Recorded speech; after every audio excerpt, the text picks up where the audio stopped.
Hey everyone, Jonathan Bailor back. Today's show is going to be packed with goodness, and we have it's seemingly a kindred spirit to me on the show. I'm so happy to have discovered today's guest, and certainly I'm not the first person to discover him. He's quickly climbing the internet nutrition charts, and for good reason, because he is determined to help make the best and most rigorous scientific research out there around nutrition accessible to all of us. So you can see why I love this guy. And he does so in such an elegant and simple way. He is the proprietor of the wonderful website. Everyone, you must check this website out. It's authoritynutrition.com. And he is a medical student. He is a certified personal trainer, and he is just a nutrition research all-star. Kris Gunnars, welcome to the show. Thank you, Jonathan. I appreciate it. Oh, I appreciate the work you're doing out there, Kris, and I also appreciate the road you took to get here, because it's shockingly similar to my own. Can you tell us a bit how you got into nutrition? Well, I originally got interested in all of it about 6.5 years ago. At first, I was mainly into the fitness bodybuilding supplement thing, but I quickly lost interest in it and stumbled upon the paleo diet. And since then, nutrition and you could maybe say alternative nutrition, because it's not in line with the official guidelines and stuff. But since then, that's been my main interest and passion in life, reading about nutrition and the research behind it. And it's just amazing, Kris. I certainly can empathize with that story of once you start, obviously with your background in personal training, your background in quote-unquote bodybuilding. Again, that's how my path started as well. And when you started to look at the research, when you started to look at the actual clinical data, it just sounds like you were just so shocked at how different it was that it became a bit of a healthy obsession to keep digging into it. Yeah, that's true. At first, it was a bitter pill for me to swallow how things are in nutrition, because I consider myself to be a man of science, and I used to think the authority figures like doctors and dietitians and the organizations were right about everything. But I realized that they are mostly wrong. Well, they seem to be wrong about the majority of what they're saying. And I realized that there is so much conflict of interest in there. For example, the Academy of Nutrition and Dietetics is sponsored by the food companies, and the American Diabetes Association is being funded by drug companies by millions of dollars per year. And I realized that people need to hear the true side of the story, the real scientific message, not the stuff that, the corporations are paying for.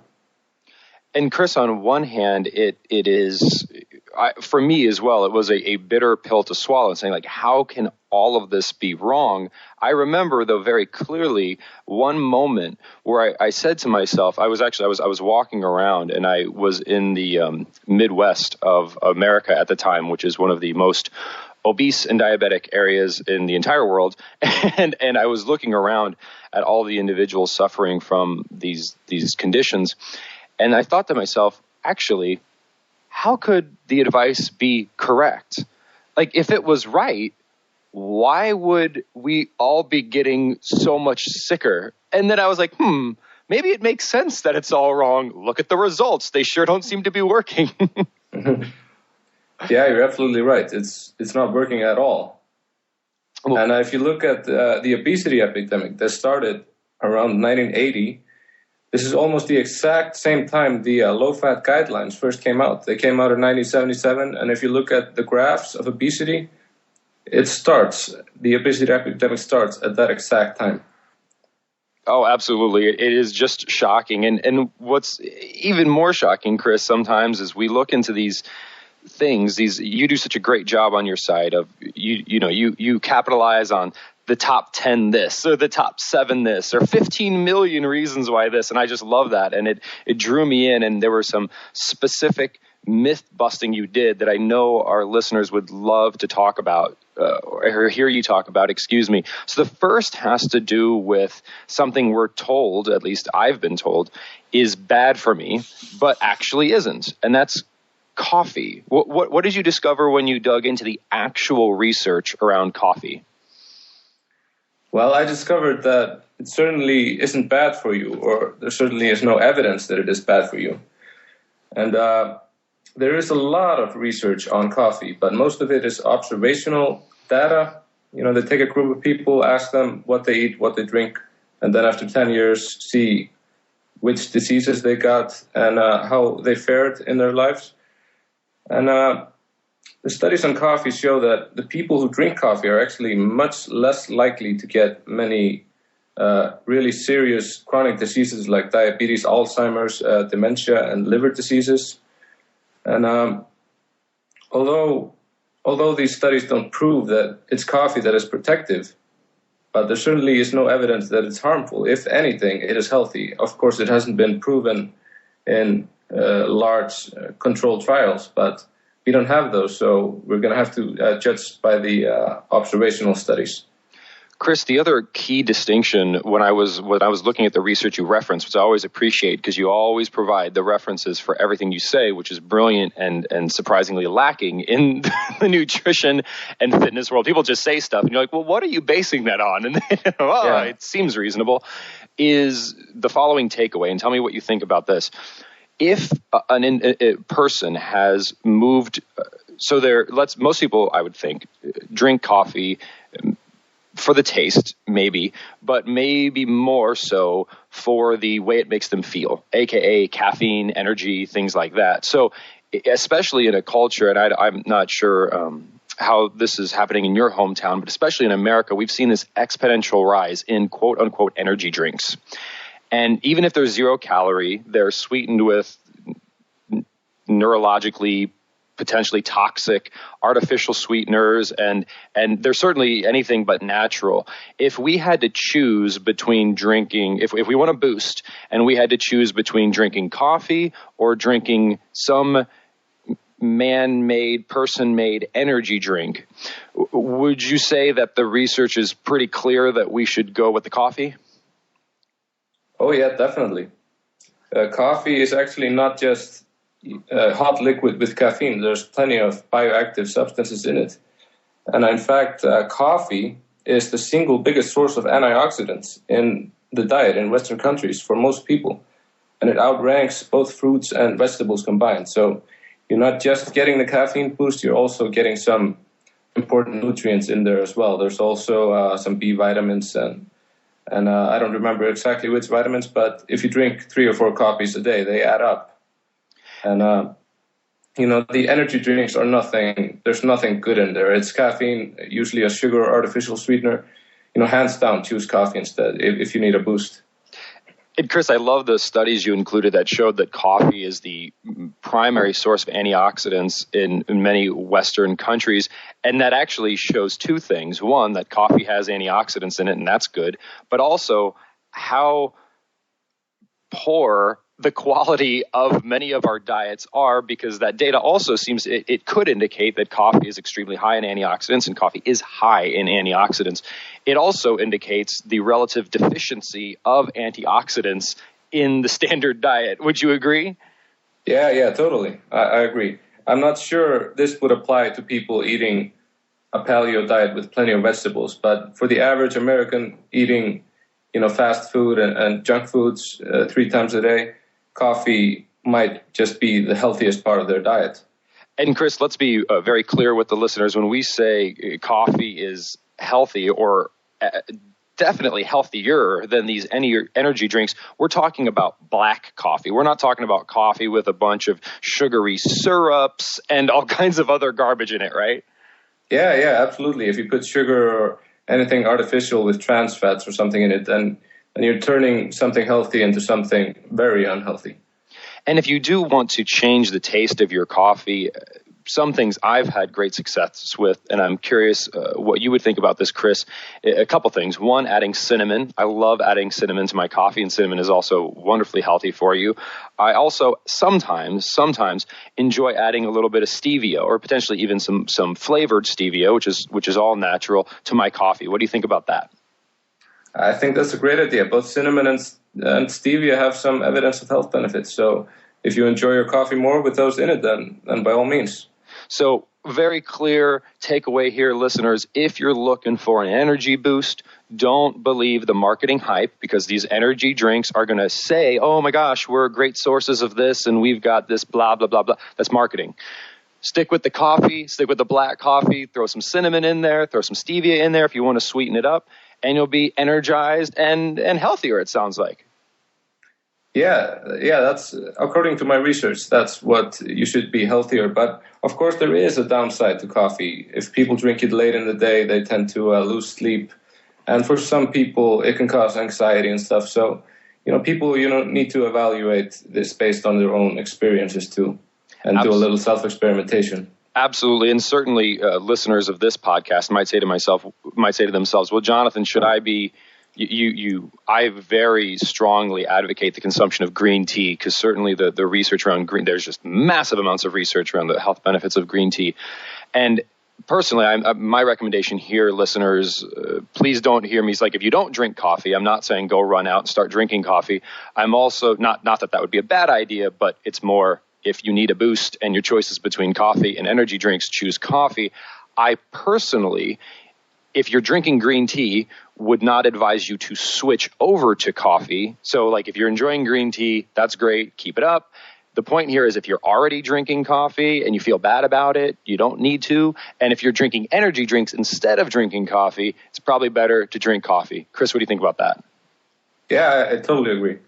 All right, love it. Well, next thing I want to talk about, Kris, let's stay in the beverage arena. This is one that I get fired up about, and that is, and this is a beverage that we're told is healthy. And in fact, we feed it to our children continuously on the pretense that it's healthy. But the research suggests otherwise, and that's fruit juices. Talk to us about fruit juices. Well, like you say, fruit juices are commonly considered healthy, but they really aren't. In my opinion, fruits are fine and can be consumed as parts of a healthy diet, but the fruit juice contains all the harmful stuff from the fruit and leaves out all of the good stuff. Real whole fruits have water, fiber, and they have significant chewing resistance, so it's really hard to overeat on them. And they contain vitamins and minerals and antioxidants and other stuff that's good for you. But fruit juices are just water with the sugar from the fruit, basically. There's a little bit of vitamin C in there, but the harmful effects of the sugar outweigh any benefit you will get from small amounts of vitamin C. And Kris, one thing I've noticed is absolutely 100% in agreement with what you just said. And there's some good news here. And that is, if you just love fruit juice, like let's say you just love drinking orange juice with your breakfast, my thought would be, get a blender, ideally a really good blender, like a Vitamix or a Blendtec, not because I own stock in those companies, because I don't, but because I just really enjoy my Vitamix, and just throw a whole orange, obviously peel it, put an orange in there, put some water in there, blend it up, throw some ice cubes in there, and now you have the whole fruit with all of the fiber, all of that stuff, and you've got quote unquote juice. And if you use a good blender, it's just going to be juicy. It's not going to be pulpy and disgusting. What do you think about that? Yeah, I agree. That's a great idea.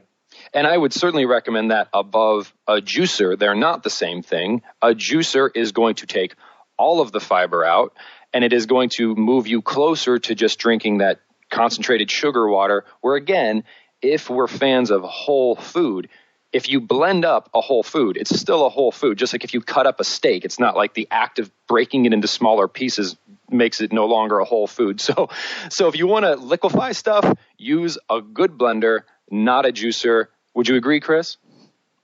Yeah, I totally agree with that. All right. Well, the next one, Kris, I'm intentionally going to have to sit on my hands here a little bit, because this is one that I get super pumped about. And that is this healthy, diabetic friendly sugar alternative, which is all natural. Kris, it's all natural, so it's got to be good for us. Agave nectar. What do you think about agave nectar? Yeah, well, in my opinion, agave nectar is not at all healthy to begin with. Like you say, it's a sweetener, so-called diabetic friendly sweetener, often used to replace sugar in so-called health foods. And there are some, on paper, there are some good things about it. It's sweeter than sugar. It has a lower glycemic index. And as you say, it's natural. but that does not make it healthy. Not everything natural is healthy. Tobacco is natural, is it not? Yeah, it's very natural, and it's very bad for you. And the bad part of regular sugar is the excessive amounts of fructose we get if we eat a lot of added sugar. And the problem with agave is that it contains even more fructose than regular table sugar. So all the evils of sugar also apply to agave. And if anything, agave is even worse, gram for gram. I love what you say about gram for gram, because let's even talk about high fructose corn syrup. Like people, and they should absolutely freak out about high fructose corn syrup. It's not good at all, poison, steer away from it. One of the reasons we don't like high fructose corn syrup is because of the high amount of fructose in it. The amount of fructose in terms of percentage in agave is nearly double the amount of fructose in terms of percentage gram for gram as you find in high fructose corn syrup, folks. So everything that makes you want to steer away from high fructose corn syrup, and don't let this whole, like, it's got vitamins in it. If you were to grind up a vitamin pill and mix it with high fructose corn syrup, that doesn't make it good for you. So fructose, not good. Therefore, agave, not good. Kris, what do you think? Yeah, I totally agree. All right. Well, next on the list, Kris, is one thing that I think we've all heard about, but I'm not sure people fully understand why it's so good for them. And that's these omega-3 fats we find in a lot of seafood and also in some plants such as flax seeds and chia seeds. What is it about omega-3s that is so good for us? Well, humans can only produce they can only produce saturated and unsaturated fats on their own. But the polyunsaturated fats we need to get from the diet. And there are two types of these fats. There are the omega-3s and the omega-6s, also known as essential fatty acids. The thing with Western diets is that most people are eating way too little omega-3s and way too many omega-6s. And these fatty acids need to be eaten in a certain balance to regulate inflammation. But too much inflammation is a leading cause of many chronic diseases like heart disease and cancer, to name two of the biggest killers. But in my opinion, most people probably need to increase their omega-3 intake, preferably from fatty fish or grass-fed pasture-raised animals, and they should be avoiding the vegetable oils like soybean and corn oil, which are the biggest sources of omega-6. So there needs to be a balance between these two essential fatty acid types. There's omega-3 and omega-6. We're eating way too much omega-6. We need to cut back and increase omega-3 instead. Kris, you explicitly mentioned focusing on the grass-fed, hormone-free, humanely raised animal products such as beef, as well as especially seafood. Why is it that focusing on those sources for omega-3s is more beneficial than focusing on, let's say, a flaxseed or a chia seed, which are still good, but maybe secondary? Yeah, well, these plant sources of omega-3s, they contain a fatty acid called alpha-linolenic acid, or ALA. The active omega-3s in the body that the human body needs to convert the ALA into these active forms called DHA and EPA. The problem is that humans don't efficiently convert these two types of omega-3 fatty acids. So in animals and fish, we get the active compounds directly, the EPA and DHA. So they're more of a direct source of the fatty acids we need. The plant sources are more of a secondary source that we need to convert into the primary omega-3s, if that makes any sense. It makes absolute sense, Kris. And the key thing to keep in mind, folks, is that part of the reason Kris described this so elegantly, that we need to focus on the omega-3s is because of this imbalance we have. But also, it's very difficult unless you live in a coastal city where you just eat fish all the time to get omega-3s. Like, you're not just going to accidentally, especially in the standard American diet. The standard American diet will literally contain zero or close to zero omega-3s. If you're eating corn-fed animals, if you're not eating any vegetables, if you're not eating any flax seeds or chia seeds, which, let's be honest, 90% of our population doesn't even know what those things are, you are literally not taking in. There's very few foods that contain omega-3s or contain them in relevant amounts. So this is why we have to focus on it so much, because unless we go out of our way, you are not going to accidentally or inadvertently consume omega-3s. Because even if you consume fish, like if you consume non-fatty fish, there's not a lot of omega-3s in them. So there's very few foods. We're talking fatty fish, salmon, sardines, things like that, and then certain plants, chia and flax, and then really high quality grass-fed beef. Other than that, you ain't getting any omega-3s. So that's why we got to go out of our way. What do you think, Kris? Yeah, I totally agree. And there's one good source I'd like to add. It's more of a supplement. It's codfish liver oil. Mm-hmm. It contains 1 tablespoon contains your daily requirements of omega-3s, but it also supplies vitamin D3, which is another nutrient that most people are missing out on. So if people can afford a lot of grass-fed animal products or fatty fish, then having a tablespoon of this codfish liver oil once per day should be enough, as long as they avoid the vegetable oils and all that stuff. Just for people who can't afford, the grass-fed stuff, the good stuff. I love it. And in fact, bringing up the issue of cost, I really appreciate you broaching that subject. Because if you do research on the internet or you go to a supplement store and you look for cod liver oil, you'll probably also find results for just fish oil. And I've noticed that just buying a fish oil supplement is significantly less expensive in certain cases than buying a cod liver oil supplement. What are your thoughts on those two different things? And is paying more a good, or is the cost benefit there? Well, I haven't actually looked very deeply into the difference between regular fish oil and codfish liver oil, but I'm pretty sure fish oil doesn't contain this natural amount of vitamin D3, which is one of the main reasons codfish liver oil is so beneficial. But if the fish oil has vitamin D3 added, then if it's much cheaper, then it may be just as good of an omega-3 source. Excellent, excellent. Well, the last thing, and then I have more kind of political things I wanted to get into, talking about your hometown of Iceland, which is certainly some interesting subjects I want to get into. But before we get there, Kris, let's talk about vegetables. Because for me, at least in my research and in my own personal experience and working with individuals, the average American consumes 1 serving of vegetables per day, 1. And that's probably coming from ketchup.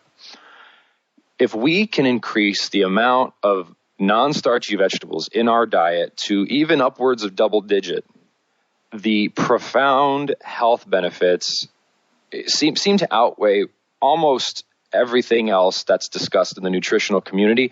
But vegetables don't seem to get that airtime. Like, it seems like there's just so much airtime dedicated to everything except eating enough vegetables.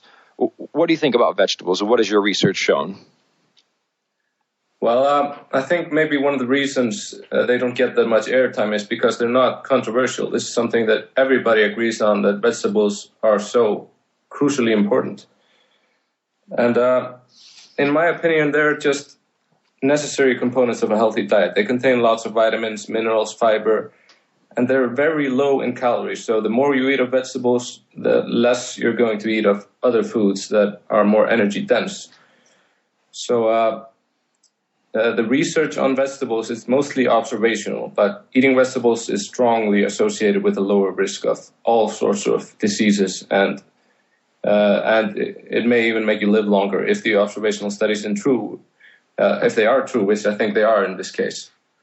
And Kris, certainly while most of these studies are observational, we do have plenty of clinical data, correct me if I'm wrong, showing that the essential vitamins and minerals that we do find in vegetables, like, we do have plenty of hard data showing that those are good. So it would stand to reason that if we have clinical research showing that those essential vitamins and minerals are good, and then we find these food sources that contain those essential vitamins and minerals in super, super concentrated amounts, that those are good for us. Yeah, absolutely. In my opinion, we should get these nutrients from real foods instead of supplements. I love it. I love it. Well, Kris, now I want to shift a little bit and talk about your wonderful hometown of Iceland. And you have one of the more progressive and comprehensive healthcare systems in the world. And I'm curious as to what you're seeing with obesity and diabetes in your country, and how is Iceland taking a different approach to it than like, let's say, in America or Great Britain, or how's that working in your country? Well, it's not working that well, to be honest. We also have an obesity epidemic and a diabetes epidemic. It's just we're maybe 10 years behind the United States. But the food system in Iceland, it's not as bad as the US, but we do have the same fast food places. We have McDonald's and a Domino's and all those fast food places. And people are getting sick here too. It's just, we're just not getting sick as fast as the US. Gotcha. And, we certainly have a good healthcare system here, but the same as in any other countries, it's mostly about treating people that are sick. It's not about prevention, unfortunately.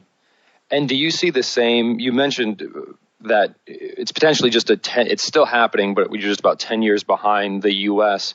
Are you starting to see a similar message of Domino's and McDonald's is okay, just in moderation? Because, right, it's just, and obviously I don't believe this, but I mean, it's just about calories. So if you eat 1,400 calories a day of McDonald's and Domino's, you're okay because you're eating less, right?